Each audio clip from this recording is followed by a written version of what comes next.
মুসলিম ভাইরা, আমাদের নবী হচ্ছেন গোটা জগতের জন্য রহমত। আমাদের নবী গোটা জগতের জন্য, গোটা কুল কায়নাতের জন্য রহমত। সূরা আম্বিয়ার 107 নম্বর আয়াতে আমার আল্লাহ তাআলা জানায় দেন, ওয়ামা আরসালনাকা ইল্লা রাহমাতাল লিল আলামিন। আল্লাহু আকবার। আমার আল্লাহ তাআলা তার হাবিবকে জানায় দেয়, হাবিব, আমি আল্লাহ তোমাকে গোটা জগতের জন্য রহমত স্বরূপ প্রেরণ করলাম। সুবহানাল্লাহ। হাবিব, আমি গোটা জগতের জন্য আপনাকে রহমত স্বরূপ প্রেরণ করলাম।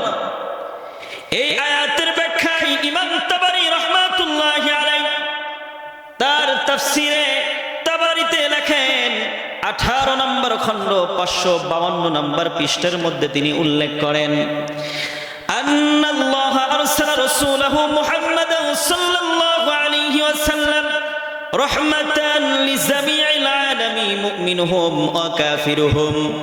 আল্লাহ তার নবী মুহাম্মদকে দুনিয়ার ঈমানদারের জন্য রহমত স্বরূপ বানাইলেন এবং বেঈমানদের জন্য আমার নবীকে আল্লাহ রহমত স্বরূপ প্রেরণ করলেন। সুবহানাল্লাহ।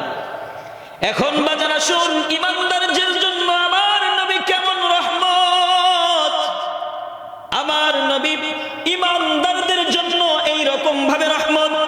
আমরা নবীর কারণে সঠিক রাস্তা পেয়েছি, আল্লাহ আমাদেরকে হিদায়াত দিয়েছেন, নবীর মাধ্যমে আমরা সঠিক রাস্তা পেয়েছি।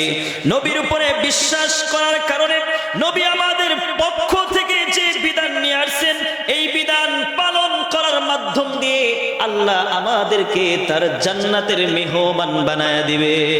সুবহানাল্লাহ। এর জন্য ঈমানদারদের জন্য আমাদের নবী রহমত। চিল্লায় বলেন না সুবহানাল্লাহ।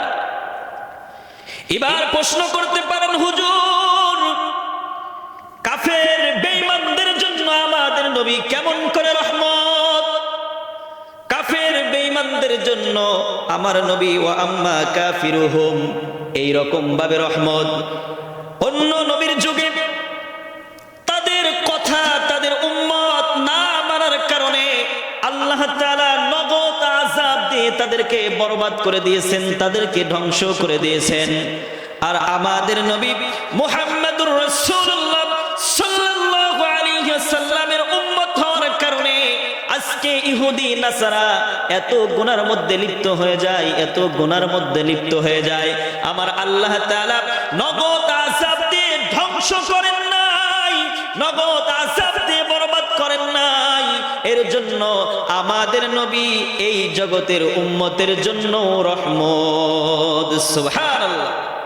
অন্য অন্য নবীর যুগে ওই নবীর উম্মতেরা নবীর কথা না মানার কারণে আল্লাহ তাআলা নগদ আযাব দিয়ে তাদেরকে ধ্বংস করে দিয়েছেন, বরবাদ করে দিয়েছেন। তো আমাদের নবীর উম্মত হওয়ার কারণে আজকে আমরা গুনাহ করতেছি, অন্যায় কাজের মধ্যে লিপ্ত হয়ে গেছি, কিন্তু আল্লাহ আমাদেরকে নগদ আযাব দিয়ে ধ্বংস না করে আমাদেরকে ঠিক রেখেছেন। তো এর জন্য কাফের বেঈমানদের জন্য আমার নবী রহমত। সুবহানাল্লাহ।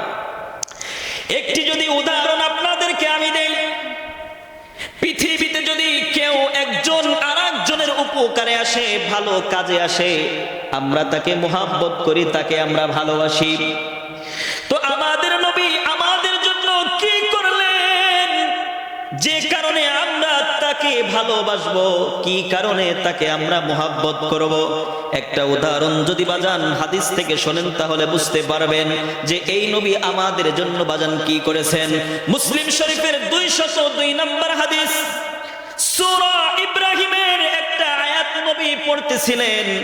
এই আয়াত দ্বারা আল্লাহ তাআলা আমাদেরকে বুঝাইয়া দিচ্ছেন, ইব্রাহিম নবী তার উম্মতের মায়ায়, উম্মতের ভালোবাসায় এই আয়াতের মধ্যে আল্লাহর কাছে কান্না করতেছেন।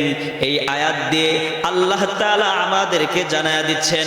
সূরা ইব্রাহিমের 36 নম্বর আয়াতে আল্লাহ বলতেছেন, রব্বি ইন্নাহুন্না আদলালনা কাসীরাম মিনান নাস মিনান নাসি ফামান তাবিআনি ফাইন্নাহু মিন্নি ওয়া মান আসানি ফাইন্নাকা গফুরুর রহিম। আল্লাহু আকবার। ইব্রাহিম নবী আল্লাহর কাছে বলে, মালিক, মূর্তিরা অধিকাংশ মানুষকে ধ্বংস করে দিয়েছে, মূর্তিরা অধিকাংশ মানুষকে ধ্বংস করে দিয়েছে আল্লাহ। ফামান তাবিআনি ফাইন্নাহু মিন্নি, যারা আমাকে অনুসরণ করেছে তারা তো হিদায়াত প্রাপ্ত হয়েছে, তারা তো আমার অন্তর্ভুক্ত হয়ে গেছে। ওয়া মান আসানি ফাইন্নাকা গফুরুর রহিম, আর যারা আমাকে অনুসরণ করলো না, আমার কথা শুনলো না, তারা তো পথভ্রষ্ট হয়ে গেল, তারা তো হিদায়াত প্রাপ্ত হলো না। আল্লাহ আপনি তো রহমান, আপনি তো দয়ালু। এইরকম করে ইব্রাহিম নবী আল্লাহর কাছে তার উম্মতের মায়া আল্লাহর কাছে প্রকাশ করতেছেন। এই আয়াতটা আমাদের নবী মুহাম্মদুর রাসূলুল্লাহ সাল্লাল্লাহু আলাইহি ওয়াসাল্লাম স্মরণ করলেন। অন্য একটি আয়াতে সূরা মায়েদার 118 নম্বর আয়াতে আমার আল্লাহ তাআলা কাছে ঈসা নবী তার উম্মতের মায়া প্রকাশ করতেছেন। ঈসা নবীর উম্মতের মায়া আল্লাহর কাছে প্রকাশ করতেছেন। আমার আল্লাহ সেটা আয়াত দিয়ে আমাদেরকে বোঝায়া দিচ্ছেন। ইউতুআযিবহুম ফাইন্নাহুম ইবাদুক। ঈসা নবী আল্লাহর কাছে বলে, মালিক, আল্লাহ আপনি যদি তাদেরকে ধ্বংস করে দেন, তারা তো আপনারই উম্মত। আপনি যদি তাদেরকে ধ্বংস করে দেন, তারা তো আপনারই উম্মত। এই ইব্রাহিম নবী তার উম্মতের মায়া সূরা ইব্রাহিমের 36 নম্বর আয়াতে আল্লাহর কাছে প্রকাশ করলেন। আমাদের নবী এই আয়াতটাও স্মরণ করলেন। ঈসা নবী সূরা মায়েদার 118 নম্বর আয়াত, এর মধ্যে তার উম্মতের মায়া, ভালোবাসা আল্লাহর কাছে প্রকাশ করলেন। আমাদের নবী মুহাম্মদুর রাসূলুল্লাহ এই আয়াতটাও স্মরণ করলেন। দুইটা আয়াত স্মরণ করার পরে তিনি চিন্তা করলেন, ইব্রাহিম নবীর উম্মতের জন্য ইব্রাহিম নবীর কত ভালোবাসা, ঈসা নবীর উম্মতের জন্য ঈসা নবীর কত ভালোবাসা, কত চিন্তা, কত আবেগ। এই সাথে সাথে আমাদের নবী ফারফা ইয়াদাইহি, হাত আল্লাহর দরবারে উঠাইলেন। দুইটা হাত আল্লাহর দরবারে উঠাইলেন। আল্লাহর নবী বলতেছেন, আল্লাহুম্মা উম্মতি উম্মতি ফাবাকা। আমার উম্মত, আমার উম্মত, আমার উম্মত বলে নবী কান্নাকাটি শুরু করে দিলেন। আল্লাহু আকবার। আমাদের নবী ইব্রাহিম নবী উম্মতের মায়া, ইব্রাহিম নবী আল্লাহর কাছে কান্না করে, ঈসা নবী তার উম্মতের মায়ায় আল্লাহর কাছে কান্না করে। এটা দেখে, এটা স্মরণ করে আমাদের নবী ফারফা ইয়াদাইহি, আল্লাহর কাছে দুই হাত তুলে, ইয়া উম্মতি ইয়া উম্মতি ফাবাকা, আল্লাহর কাছে কান্না করে। তো আল্লাহ তাআলা তিনি জিবরাইলকে পাঠিয়ে দিয়ে বললেন, জিবরাইল ইযহাব ইলা মুহাম্মদ, তুমি আমার নবী মুহাম্মদের কাছে চলে যাও। আমার নবী কেন কান্না করে আমি জানতে চাই। রব্বুকা হুয়া আলাম, আমি জানি আমার নবী কেন কান্না করেন, আমি তাও তোমার মাধ্যম দিয়ে আমি জানতে চাই। আল্লাহু আকবার। আমি জানি আমার নবী কেন কান্না করে, কিন্তু তাও আমি তোমার মাধ্যম দিয়ে আমি জানতে চাই যে আমার নবী কেন কান্না করে। জিবরাইল আলাইহিস সালাম তিনি নবীর কাছে আসলেন। আসার পরে বললেন, ইয়া রাসূলুল্লাহ, ইয়া হাবিবাল্লাহ, নবী গো, আপনি কেন কান্না করেন, কিসের জন্য কান্না করেন, আপনার রব জানতে চাই। আল্লাহ রাব্বুল আলামিন জানতে চান কেন আপনি কান্না করেন। আল্লাহর নবী সাল্লাল্লাহু আলাইহি ওয়াসাল্লাম বললেন, জিবরাইল, ইব্রাহিম নবী তার উম্মতের জন্য কান্না করে, ঈসা নবী তার উম্মতের মায়ায় কান্না করে, আমি আমার উম্মতের জন্যও কান্না করি। সুবহানাল্লাহ। আল্লাহর কাছে গিয়ে জিবরাইল বললেন, ইয়া রাব্বুল আলামিন, আপনার নবী তার উম্মতের জন্য কান্না করে। আল্লাহ রাব্বুল আলামিন জিবরাইলের মাধ্যম দিয়ে আবার বললেন, আমার আমার নবীকে সুসংবাদ দিয়ে দাও, সুসংবাদ দিয়ে দাও। ইন্না সানুলকিকা ফি উম্মতি ওয়ালা নাসুহু, কাল কিয়ামতের ময়দানে আখিরাতের আদালতে আমার নবীকে তুমি গিয়ে জানায়া দাও তার উম্মতের ব্যাপারে আমি তাকে অসন্তুষ্ট করব না।